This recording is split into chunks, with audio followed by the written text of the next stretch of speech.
जय श्री राम दोस्तों, जय श्री बालाजी महाराज।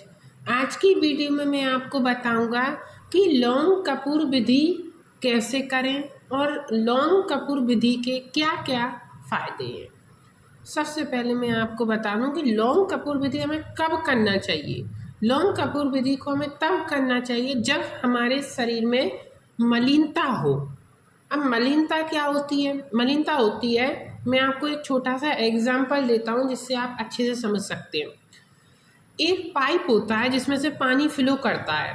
अगर उस पाइप में कुछ भी कचरा आ जाए या फिर कोई पत्थर आ जाए तो वो पानी बह नहीं पाएगा, वो पानी जो है वो पाइप में से नहीं निकल पाएगा। इसी तरीके से हमारे शरीर में अगर जो ऊर्जा बह रही है पूरे शरीर में, उसमें अगर कुछ अड़ जाए या फिर कुछ आ जाए, जो मलिनता जिसे हम बोलते हैं वो आ जाए, तो हमारे पूरे शरीर में ऊर्जा बह ही नहीं पाती। फिर हमें वो कृपा, जो हम मंत्र की जो ऊर्जा होती है वो हमारे शरीर में आ ही नहीं पाती, क्योंकि वो मलिनता होती है, मलिनता हमारे शरीर में आ जाती है। तो इस लौंग कपूर विधि को हमें इस उसमें करना चाहिए। और अगर हम लौंग कपूर विधि के बहुत सारे फायदे हैं, अगर हम लौंग कपूर विधि करते हैं, मलिनता के लिए तो है ही है लौंग कपूर विधि। अगर आपको नकारात्मक शक्ति की भी दिक्कत है, कोई भूत है, कोई प्रेत है, कोई जिन्न है, कोई जिन्नात है, बड़ी से बड़ी नकारात्मक अगर आपको शक्ति परेशान कर रही है, तो लौंग कपूर विधि आपके लिए वरदान साबित हो सकती है। वरदान साबित हो सकती है लौंग कपूर विधि आपके लिए, क्योंकि जब आप लौंग कपूर विधि करेंगे तो जो नकारात्मक शक्ति के जो कुछ अंश हैं वो धीरे धीरे धीरे धीरे खिंचकर उस लौंग और कपूर में आएंगे और फिर आपको धीरे धीरे आराम लगना शुरू हो जाएगा। धीरे धीरे आप बिल्कुल ठीक हो जाएंगे नकारात्मक ऊर्जा से। तीसरी चीज़ हम कब कर सकते हैं? हाँ, अगर हमें बहुत ज़्यादा गुस्सा आता है, अगर हमें बहुत ही ज़्यादा गुस्सा आता है तो इसमें भी ये चीज़ वरदान साबित है। अगर आप ये लौंग कपूर विधि जो मैं अभी आपको बताऊंगा, अगर आप वो करते हैं तो आपका गुस्सा बिल्कुल शांत हो जाएगा। आपका मन जो है वो चिड़चिड़ा रहता है, आपका मन किसी भी काम में लगता नहीं है, तो जो है वो आप कर सकते हैं लौंग कपूर विधि। और अगर आपके मन में गंदे विचार आते हैं, मन में अगर आपके गंदे विचार आते हैं, गलत विचार आते हैं, तो इसके लिए भी आप लौंग कपूर विधि को कर सकते हैं। इस लौंग कपूर विधि से आपको उसमें भी आराम मिलेगा। अगर आपके मन में गंदे विचार आते हैं, मन अशांत रहता है, तो भी आप इसको कर सकते हैं। आपको 101% आपको आराम मिलेगा। अब लौंग और कपूर विधि को करना कैसे है, अब ये बात आप ध्यान से सुनिए। लौंग और कपूर विधि को आप किसी भी टाइम कर सकते हैं, और ऐसा नहीं है कि आपको सुबह ही करना है। जब आपके पास समय हो तब आप लौंग और कपूर विधि को आप कर सकते हैं। अब कैसे करना है आपको लेना है सीधे हाथ में 2 लौंग और उल्टे हाथ में 2 लौंग, और सीधे हाथ में 1 कपूर की टिक्की और उल्टे हाथ में 1 कपूर की टिक्की, यानी कि 4 लौंग टोटल और 2 कपूर की टिक्की लेनी है। 2 आपको लौंग लेनी है सीधे हाथ में, 2 लौंग उल्टे हाथ में लेनी है, और 1 कपूर की टिक्की आपको लेनी है।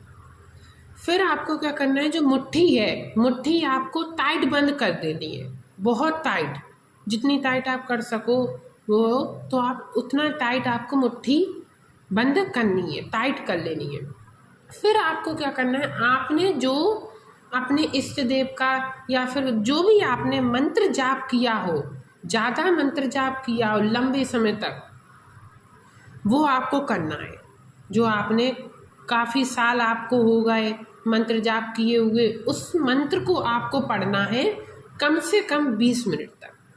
20 मिनट तक आपको आँख बंद कर कर, इस बात का ज़रूर आप विशेष ध्यान रखें कि आँख बंद करके मुट्ठी को टाइट कर कर आपको तेज तेज मंत्र को बोलना है।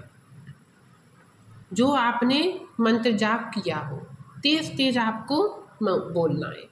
अगर आपने मंत्र जाप नहीं भी किया है तो आप क्या करें, तो आप 11 पाठ आपको हनुमान चालीसा के पढ़ने हैं, पर आपको कंठस्थ याद होनी चाहिए हनुमान चालीसा। तब आपको 11 पाठ हनुमान चालीसा के पढ़ने हैं। उसके बाद आपको क्या करना है, 20 मिनट के बाद जब आप मंत्र जाप आपका हो जाएगा 20 मिनट, फिर आपको अपनी मुट्ठी को खोलकर उस लौंग और कपूर को आपको जला देना है। तुरंत तुरंत ही आपको लौंग और कपूर को जला लेना है। फिर इस तरीके से आप करेंगे और इसको आपको सुबह और शाम करना है। आपको कोशिश करनी है कि सुबह भी करें आप और शाम को भी। और मैं आपको एक चीज़ और बता दूं कि जब आप ये लौंग और कपूर विधि करेंगे तो आपके शरीर में क्या महसूस होगा, आपको क्या अनुभव होंगे इस बीच जब आप लौंग कपूर विधि करेंगे। आपको अनुभव होगा कि जब आप लौंग कपूर विधि करेंगे तो आपको अपने हाथों में ऐसा लगेगा कि इतनी गर्मी, अपने हाथों में आपको ऐसा लगेगा कि इतना तेज, इतना मतलब ऐसा लगेगा कि आग सी लग रही हो मेरे हाथों में आग लग रही हो, तो ऐसा आपको महसूस होगा।